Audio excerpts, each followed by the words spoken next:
Alzheimer's epidemic was difficult.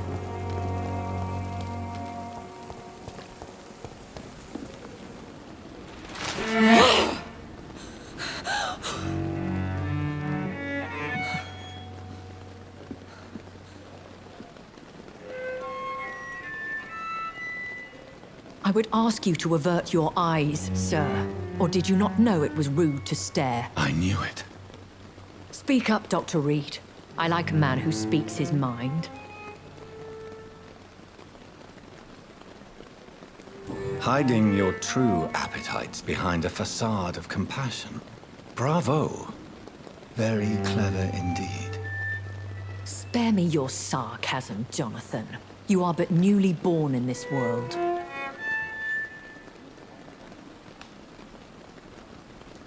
So in the end, the accusation was true, wasn't it? The situation is somewhat awkward nonetheless. I have not been observed sustaining myself for many decades. I have to say I'm a trifle embarrassed. Anyway, I have concluded my inquiries concerning your blackmailer. I see. Please excuse my agitated state. Under normal circumstances, I wouldn't let anyone see me in this condition. The case is closed, your ladyship. The person who took advantage of you has, shall we say, seen the error of her ways. So who was it? My lady, the blackmailer was dealt with using the utmost discretion. The culprit's identity is of no relevance. Thank you, Jonathan. That is exactly what I needed from you. You have proven your loyalty, so, as a friend, please accept this small token of my appreciation. Thank you, my lady. If you have an inclination to learn more about vampires or your current situation, I will be glad to aid you in your quest for knowledge. I don't understand. Why was I created and then left for dead? That is a question only the one who made you can answer. It's not normal practice. I doubt even if you find him, he will answer you, considering how cruelly he treated you. So me being a vampire could have been a mistake. I very much doubt it, Jonathan. Contrary to the legends, it is not as simple to make another vampire by just biting someone. I'd like to avoid creating another vampire by mistake anyway. Tell me, how is it done? The process is dangerous. It could even kill your potential progeny. If you did decide to sire an offspring, they must drink of your blood, Jonathan. I've been hearing a voice talking in my head. Is this some kind of insanity? It feels like the voice of the vampire that created me. Hush. Tell no one this. It would be unwise to talk of such things amongst British immortals. Speak no more of your maker. How could this cause offense? Only the powerful immortals can mentally call to their progeny. No vampire or hunter will sleep easy, knowing that an unidentified elder is stalking the streets of London. Excuse my forwardness, but are you my maker? Me? Goodness, no. Only a foolish immortal would create a progeny without taking precaution, and I'm no fool. A vampire? Is that what I am? What we are? Such a crude word, defined by penny dreadfuls and drunken hacks. No. You are now an Ekon, and that you shall remain. Are you an Ekon too? Yes, I am. We are the closest thing to what man refers to as vampires. Forget what you think you know about us. So we are Ekons. How can I identify us amongst other vampires? How to put it? All Ekon are vampires. But all vampires are not Ekon. We are but a branch of the immortal tree.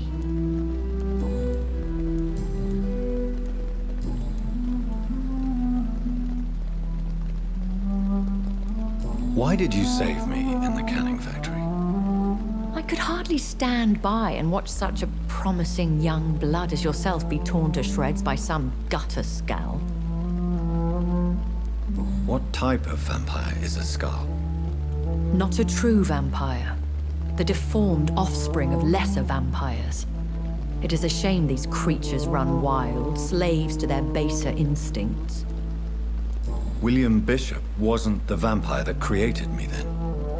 No, Jonathan. Whatever their strength and demeanor, Skals are the progeny of careless vampires. It cannot be the other way round. Why does Dr. Swansea allow you to feed on the patients of the hospital? Dr. Swansea is a good and compassionate man. He is trying to find a solution for our hunger. Until that happens, he is clever enough to understand that I only feed upon the dying. What do you know about this Brotherhood of St. Paul's Stole? The Brotherhood is well known amongst London vampire society. As long as our kind is discreet, and as long as they do not interfere, we have come to a mutual understanding. And no one suspected you of the murders? As you well know, suspicion has recently fallen on me of killing for pleasure. But you have my word, Jonathan. I take no pleasure in taking a life. I know this is beyond the pale, but may I inquire your age? Really? And I thought you were gentlemen. If you must know, I'm 27. I've been 27 for a long time now, and 27 I shall remain. And who bestowed upon you this eternal youth? My maker. He left this isle a long time ago. Very well. But I believe there is more to this than you are saying. A lady has to have some secrets.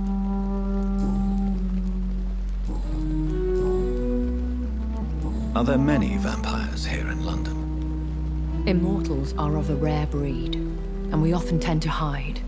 But you may occasionally meet some of us at night.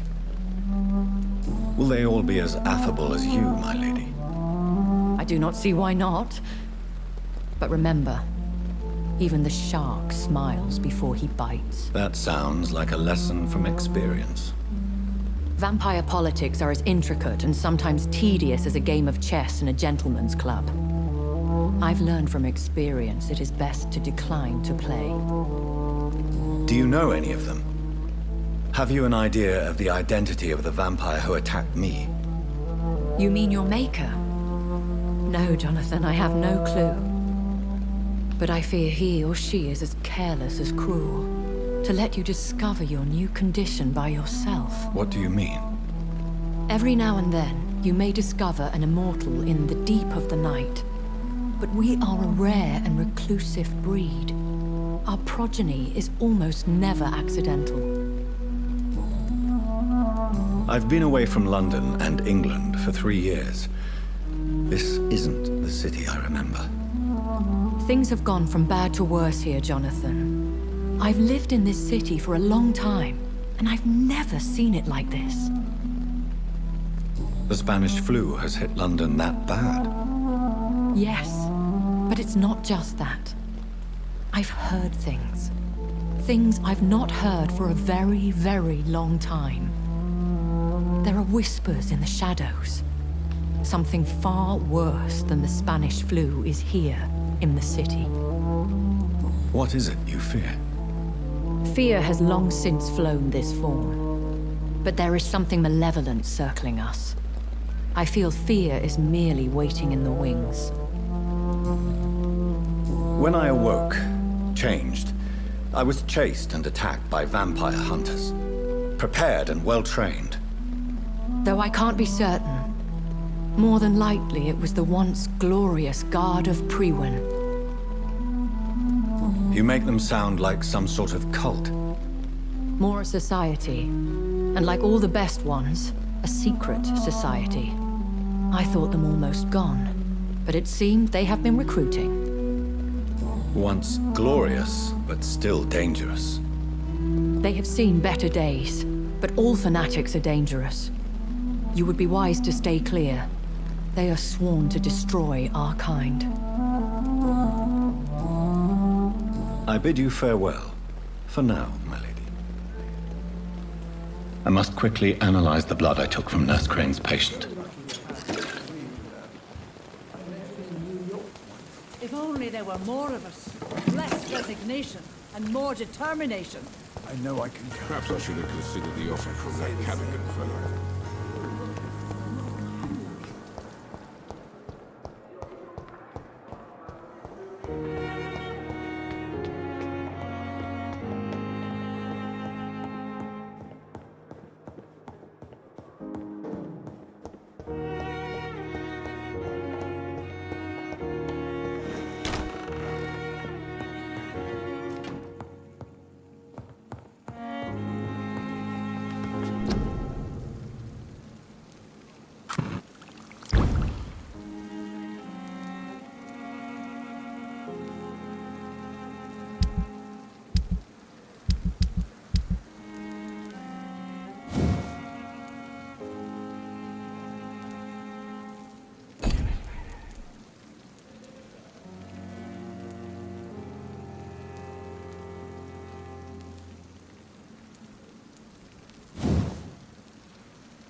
Razvan Vasily was infected by Spanish flu, but also has the highly unstable blood of the Skulls.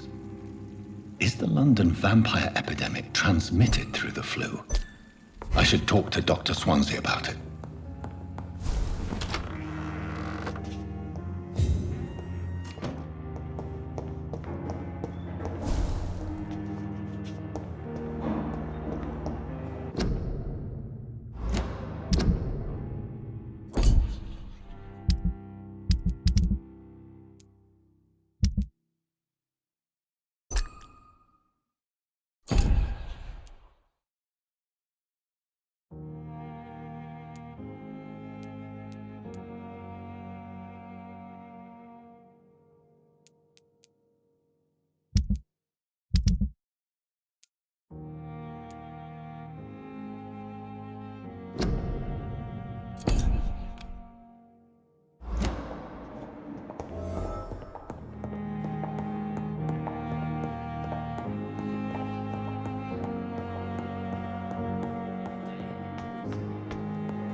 Last warning, sir! Watch yourselves! There's one of them!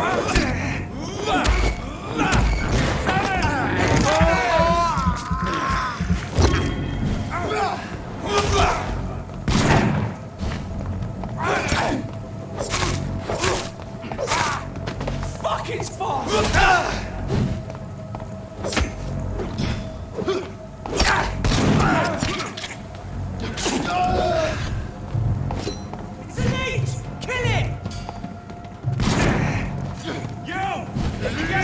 Finish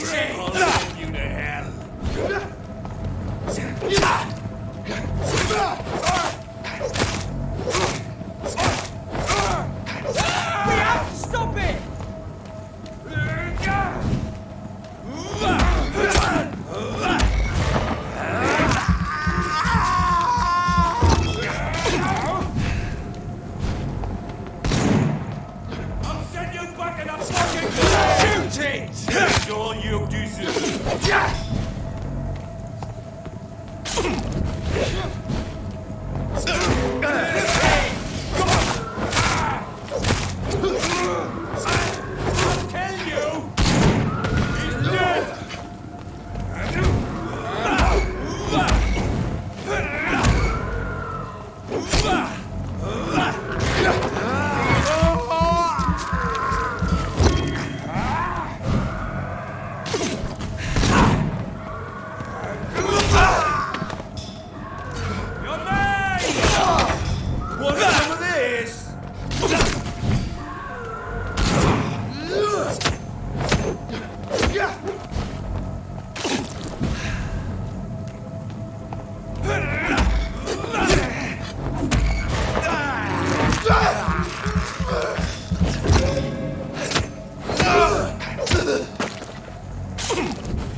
Easy does it, boys!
Opium is one of the main ingredients of Strickland's medication.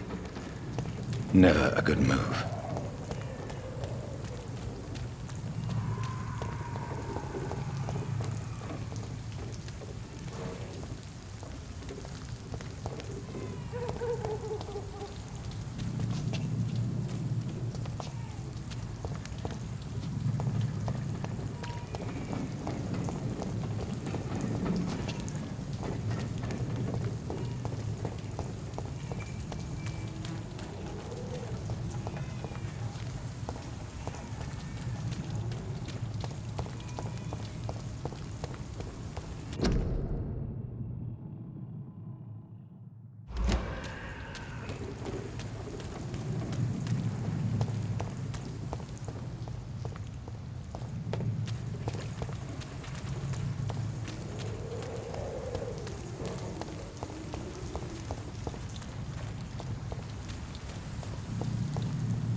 Reid with no respect.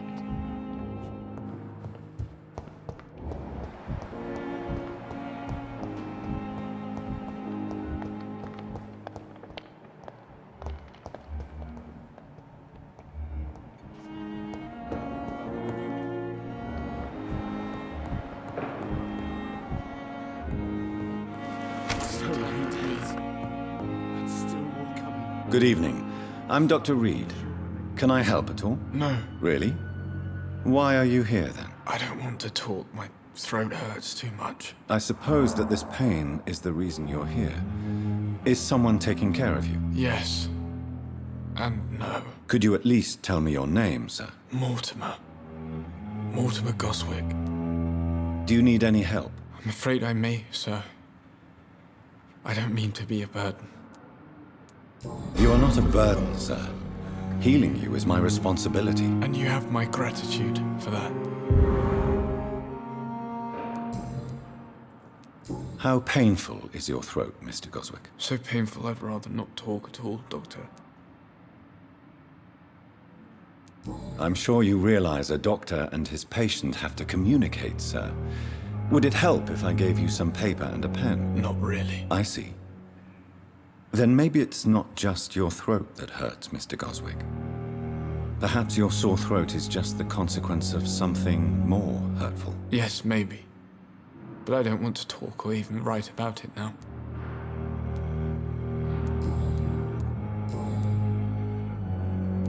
Tell me about yourself, Mr. Goswick. I don't want to talk, Doctor.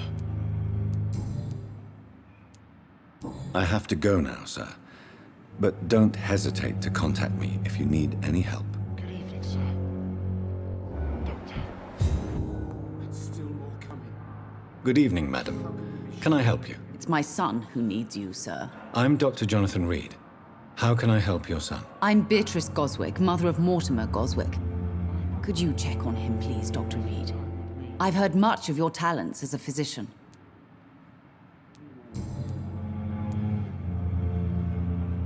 What do you think of your reception here? Any complaints? I have had the uttermost reservations about this hospital since we arrived. But we had no other choice, considering the state of emergency. Is there something in particular that's bothering you? Some of the staff were not especially welcoming. I suspect they're not accustomed to dealing with patients of such social standing. Tell me more about your arrival at the Pembroke Hospital. What gave you such a bad first impression? The ambulance driver was quite rude, for a start. And that nurse, Miss Hawkins, seems to have quite a dubious attitude. What do you mean? She managed to secure a bed for my son despite the epidemic. It was a relief, but it wasn't cheap. She charged you for a bed? Yes, and I paid without question, considering the urgency of the situation. I share your concern, Mrs. Goswick. Be sure that I'll talk to the people involved. I don't expect compensation, Dr. Reid. But I'm aware such behavior would not be tolerated in other hospitals. I'm alright. Don't waste your time with me. What can you tell me about yourself, Mrs. Goswick? Not much to say. Just take care of my Mortimer and I'll cover all the expenses. That's all that matters. May I ask if you have an occupation, Mrs. Goswick? I'm a teacher by profession. I teach young women who are more ambitious about their futures than their families. Are you really that rich? Most of the patients here are of a more humble origin, if I may say so. Yes, thanks to my husband. May he rest in peace. I can cover any needed medical expenses.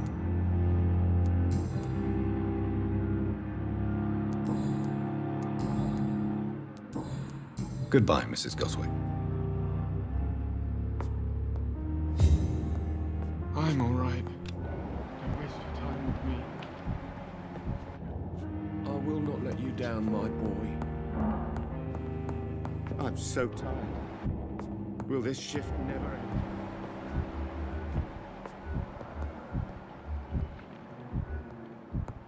My sweet girl.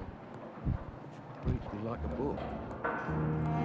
Never. Good evening, Dr. Strickland. And good evening to you, Dr. Reid. Can I be of any help? I located the shop, but it was vandalized, and the owner is missing. All I found was your order. I was afraid of such bad news. People are so desperate they're ready to burgle a shop for drugs. That's quite a list you ordered. Opium, sodium hypochlorite. It can't be just headaches you're trying to cure. This dreadful influenza, of course. I already ran some tests on hopeless cases. Without success, I must admit. Do you realize you could create a lethal poison without the correct dosage? Then there are the legal ramifications. Is this not true of any medical substance, Dr. Reid? However, if you would agree to improve it, I'd be glad to accept your help. As long as you promise to be scrupulous with your experiments, I may try to gather these substances, and even help improve upon the mixture. That's all I'm asking for, Dr. Reid. That's all I'm asking. I want to know about these secret tests you run, and if they can save people from this epidemic. Speak to me now, Thoreau. I know I may sound presumptuous, but I'm just following your steps, Dr. Reid. I'm casting away the shadows of ignorance by daring to face them. Self-confidence is essential in our line of work, my young colleague, but only if tempered with the correct amount of cynicism. But you never doubt yourself, Dr. Reid. I've read all your articles and books. You performed the most daring research during the war. You have my support, Dr. Strickland. I know exactly what it feels like to battle an unknown disease with only your mind and force of will to help you. Thank you, Dr. Reid. You don't know what that means to me.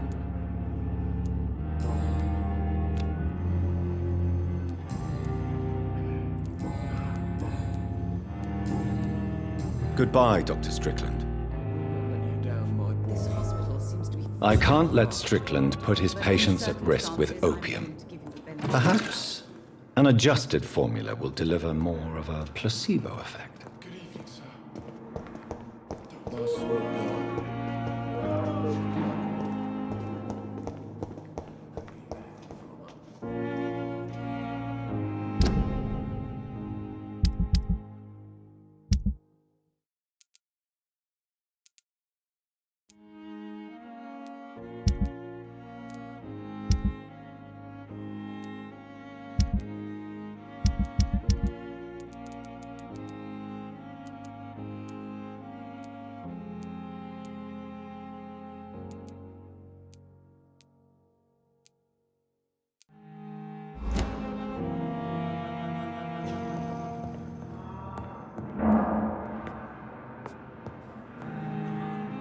I'm quite busy right now, Dr. Reid.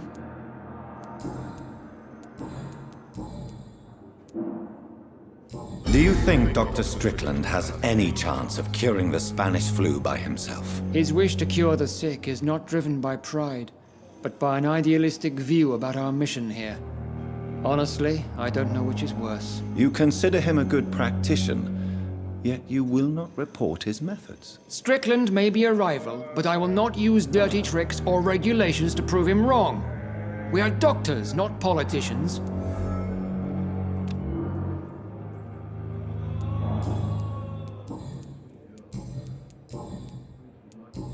Thank you for your time. We'll talk later. But in the circumstances, I'm willing to give you the benefit of the doubt.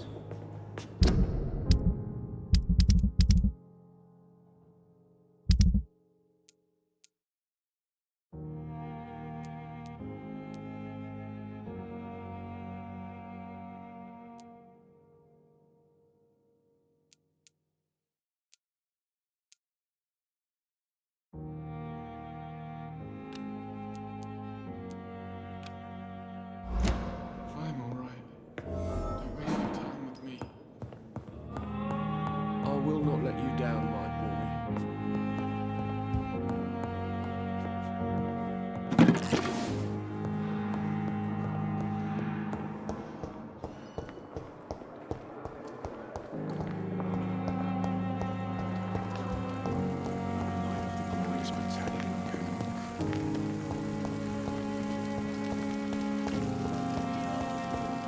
Things start to smell better.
I cannot enter.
It's locked, all right.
Sorry, sir. No admittance.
It's locked.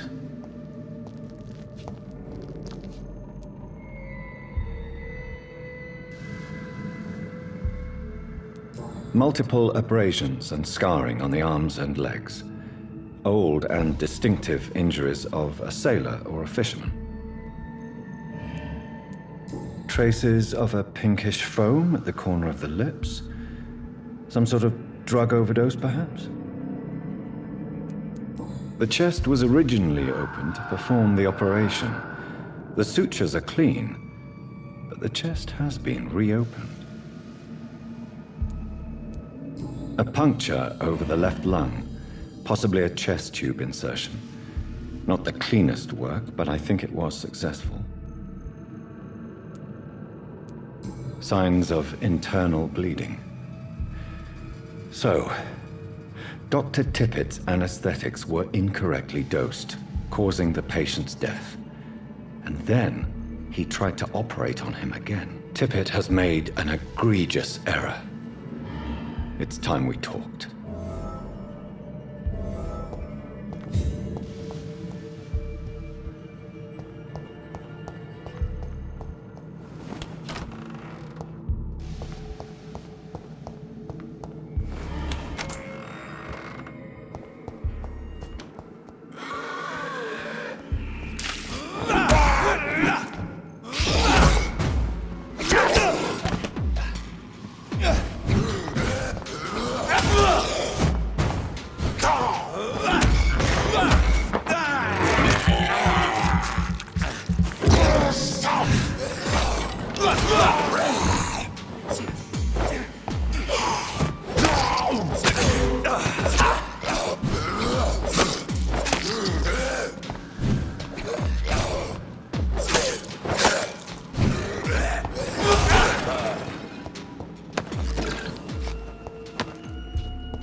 Good evening, Dr. Tippett.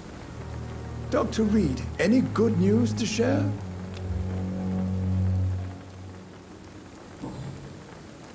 Corcoran, I want you to tell me about Mr. Connor. How did he die? What happened? He was my patient. He died because of my mistake. That's the blunt truth. Who was this patient? I don't know. Some sick man from the docks, maybe a fisherman. I had no time to talk with him. No one claimed a body. What was the nature of the mistake? It was a twofold error. My diagnosis was wrong, and the administered dosage was too strong. Why not stop practicing? Are you mad? I killed that man, I admit it, and it won't happen again. I have saved so many lives since then.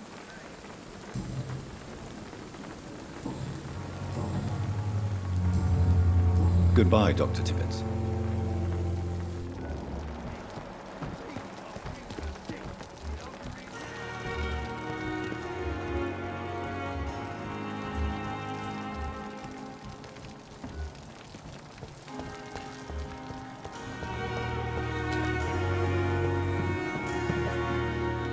Good evening, Nurse Brannigan. Good evening, Doctor.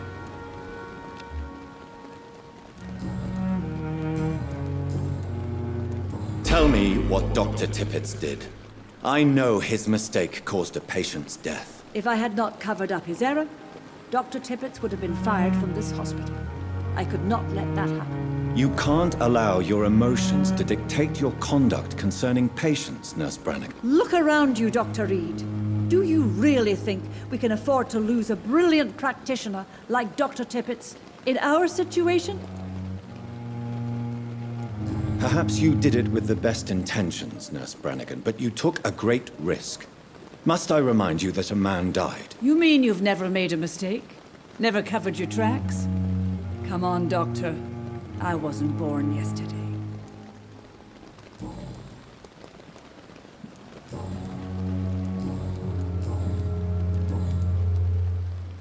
I've decided that I won't reveal Dr. Tippett's, shall we say, misdemeanor. I'm so glad you share my point of view. Dr. Tippett's is a brilliant practitioner. We most definitely need his know-how. I hope you're right. This is a huge risk we're taking. Dr. Tippett's must regain his confidence.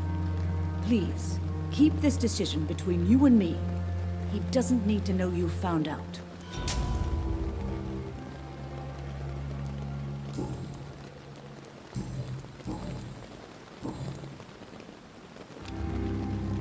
Goodbye, nurse. Call me if you need assistance.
Best stay back, sir.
daily routine.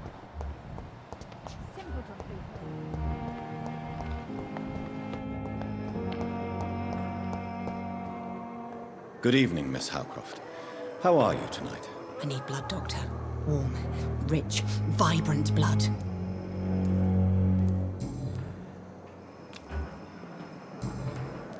I have made inquiries about the men who were tracking you, Miss Howcroft. I did not expect a mortal to have this sort of courage. Speak, Doctor. Why are they hunting me down?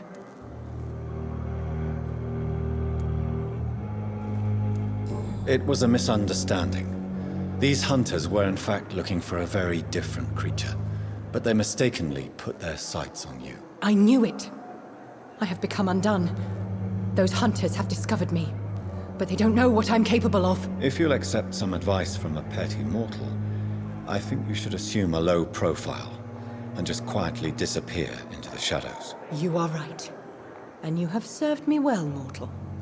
Take this as a reward for your time. Perhaps I will allow you to drink deep of my blood. One day. Thank you. I'll keep that proposition in mind. I'll leave you, Mistress of the Dark, to your nocturnal activities.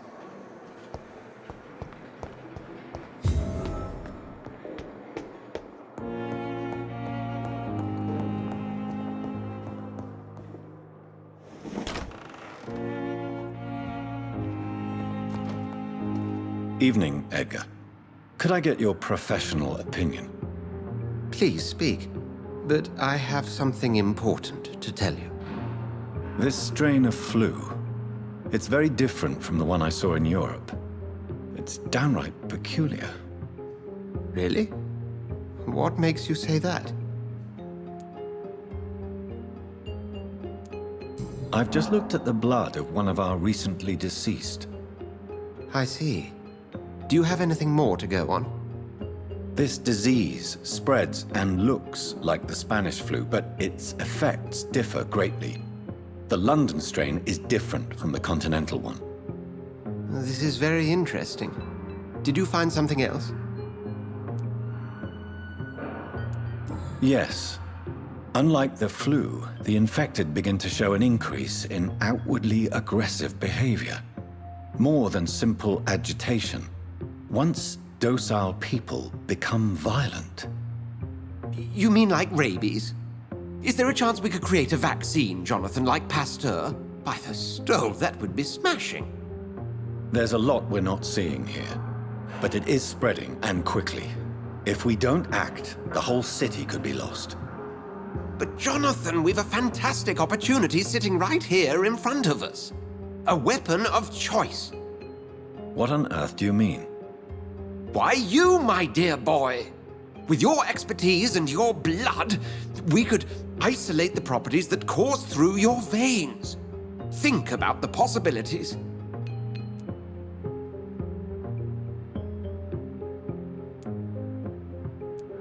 I admit it did occur to me. Blood seems to be the common factor in all of this. I totally agree. We're in uncharted territory here.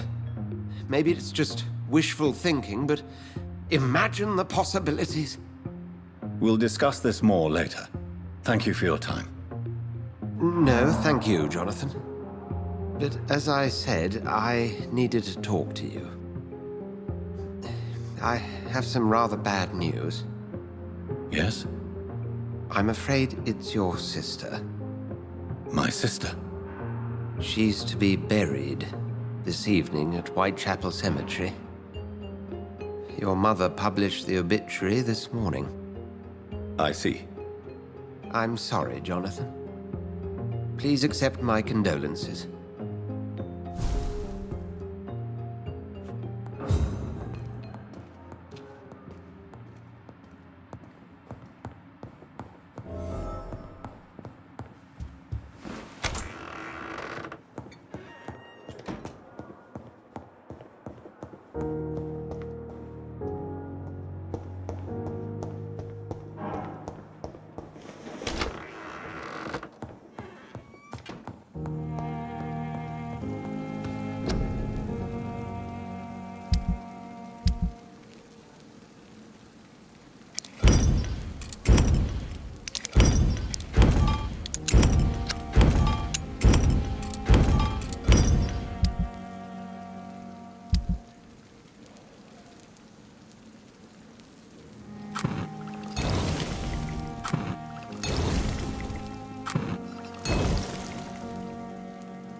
I never thought I would have to attend my murdered sister's funeral. Mary, I can't forgive myself. I'll find the truth about what happened to us. I swear.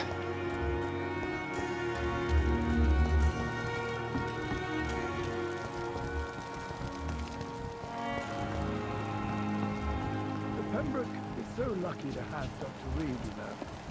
I met him in New York. If only there were more of us, with less resignation and more determination. I know I can count.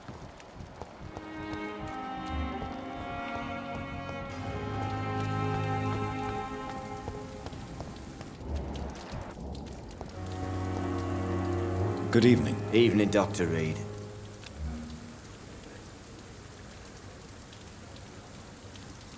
Goodbye, Mr. Thatcher. Try to take care of yourself.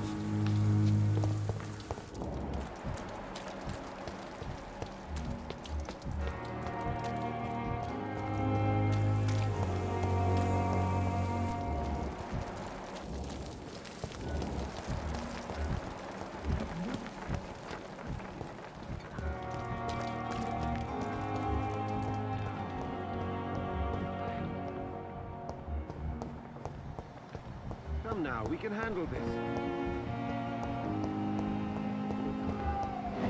I never could keep anything from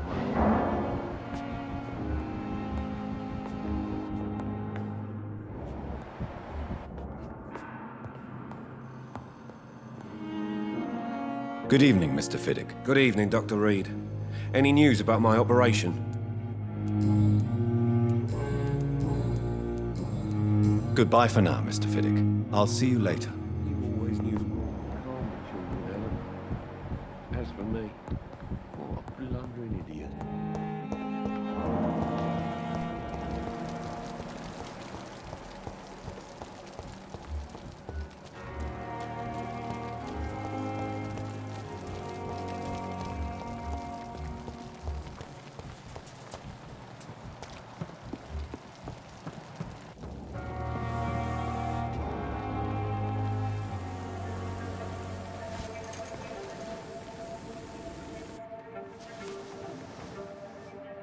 How can I be sure I'll not find your unconscious body in the house again?